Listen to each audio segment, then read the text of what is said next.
বাড়িতে ফাটল, জমিতে ধস, ইসিএলের বিরুদ্ধে চরম ক্ষোভ সাধারণের। দুর্গাপুর।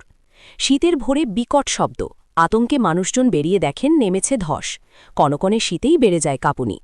রবিবার সকালে এমনই ভয়ানক ঘটনা ঘটল রাষ্ট্রায়ত্ত ইস্টার্ন কোলফিল্ড লিমিটেডের অন্ডালের খাস কাজরা এলাকায়। স্থানীয়দের অভিযোগ, বোম ফাটার মতো শব্দ উঠল। তারা বেরিয়ে এসে দেখেন বসতি এলাকার পাশের ফাঁকা জমিতে ধস নেমেছে। প্রায় ২০০ ফুট গভীর এবং ২০০ ফুট চওড়া ধসের আকার। একাধিক আবাসনে ধরেছে ফাটল। সকাল থেকে গোটা এলাকায় আতঙ্ক বেড়ে যায়। আতঙ্কিত হয়ে পড়েন ইসিএলের আবাসিকরাও।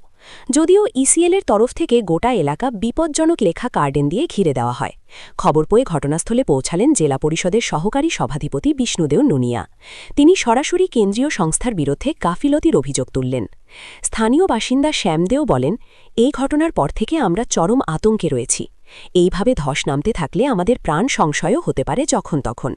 ৩০ বছর ধরে এই এলাকায় রয়েছি, কিন্তু এখন আমরা কোথায় যাব ভেবে পাচ্ছি না। জেলা পরিষদের সহকারী সভাধিপতি বিষ্ণুদেও নুনিয়া বলেন, আজ থেকে প্রায় ২-৩ মাস আগেও ষোড়শডাঙ্গা এলাকায় যে ধস নেমেছিল সেখানে প্রায় ৮-১০টি বাড়ি ক্ষতিগ্রস্ত হয়েছে। ২-৩টি বাড়ি তো পুরোপুরি শেষ হয়ে গেছে। আমরা গত ৩ মাস ধরে এসিএল কর্তৃপক্ষকে বলছি স্থায়ী সমাধান করুন। আজ থেকে ১ সপ্তাহ আগে আবার ধস নেমেছিল, ফের এখানে হলো। কর্তৃপক্ষের কাছে আমাদের দাবি হল, এটাকে বৈজ্ঞানিক পদ্ধতিতে তদন্ত করে দেখা হোক, পরিদর্শন করে দেখা হোক যে কিভাবে এটাকে আটকানো যায়। কেউ ১০০ বছর, কেউ ৫০, ৬০ বা ৭০ বছর ধরে বাস করছেন। তাদের পুনর্বাসনের ব্যবস্থা করতে হবে। এটা দিদির সরকার, তৃণমূল কংগ্রেসের সরকার। কোনো গরিবের ওপর বুলডোজার চালানো যাবে না। এটা যোগী বা নীতিশ কুমারের সরকার নয়, এটা দিদির সরকার। এখানে গরিবদের এভাবে তাড়ানো যাবে না। আর একটা জিনিস আপনাদের পরিষ্কার বলে দিচ্ছি, যা কিছু হচ্ছে তার একমাত্র কারণ হল প্রধানমন্ত্রীর নীতি। ভারত সরকারের ইশারা রয়েছে যে কোনোভাবে এলাকায় মানুষদের বিরক্ত করো, বুলডোজার চালাও, তাঁরাও।